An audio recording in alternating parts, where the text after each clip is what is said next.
Kasunod po na magnitude 7.4 na lindol na yumanig sa Surigao del Sur, makakausap po natin live si FIVOL's Director Teresito Bacolcol. Magandang umaga po sa inyo, sir. Si Mariz po ito at live po tayo sa unang balita. Magandang umaga din po sa inyo, ma'am. Una po sa lahat, Sabado pa ito nangyari itong lindol, no? Pero hanggang ngayon may mga naitatala pa rin pong lindol sa probinsya. Ano po bang dahilan nito? Well, yung dahilan po ng aftershocks natin, nag-a-adjust pa yung mga bato. So, habang nag-a-adjust pa siya, hindi pa stable, nagpuproduce po yan ng mga lindol na tinatawag natin na aftershocks.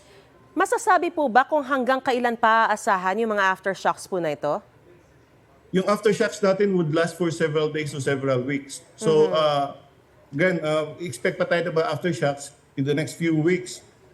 Pero habang tumatagal naman, kumukunti po yung aftershocks natin. Pero gaano po kalakas yung mga aasahan pa mga aftershocks?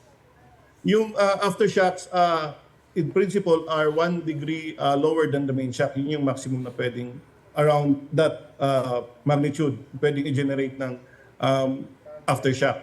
So far, meron na po tayong 1,691 aftershocks at ang pinakamataas po is magnitude 6.6 na aftershock.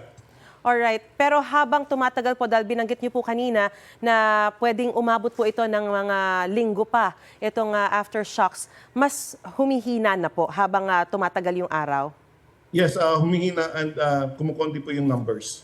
At yun nga po, kailangan bang manatili ng mga residente po sa mga evacuation centers o sa mas ligtas na lugar bago sila umuwi dahil nga po sa mga inaasahan pang mga aftershocks na ito? Yung kapag may nakita nila may visible cracks yung bahay nila, huwag muna silang pumasok doon.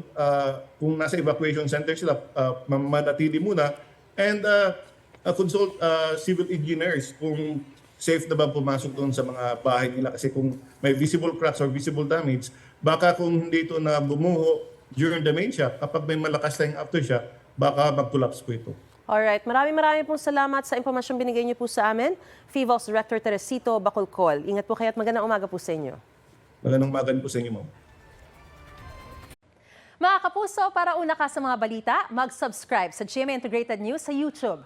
Sa mga kapuso abroad, subaybayan niyo po kami sa GMA Pinoy TV at sa www.gmanews.tv.